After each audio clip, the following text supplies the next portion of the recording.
Hi guys, Ahmed vlogs. But தேங்காய் புதுசாக business start பண்ணியிருக்கோம். கீழக்கரையில் கிலோ 70 ரூபா, 65 ரூபா அந்த மாதிரி ரேட்டில் ஒவ்வொரு காய்க்கு பொடி காய். இது நல்ல பெரிய காய். எத்தனை கிலோ கேட்டாலும் கையில் வெயிட் இருக்குது, நம்மள்ட்ட இருக்குது. இது சின்ன காய் வரும். இது நல்ல பெரிய காயாக இருக்கும். இது ப்ரௌன் கலரு. இது 1/2 கிலோ வரும். 1/2 கிலோ கூட வரும்.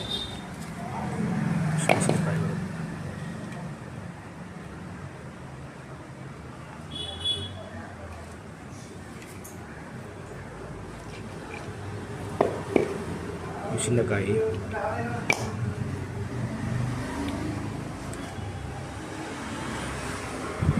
இப்போதைக்கு ஸ்டாக் 100 கிலோ இருக்குது. தேவைப்படுறவங்க வாங்கிக்கிறேங்க. தேங்க்ஸ் ஃபார் வாட்சிங்.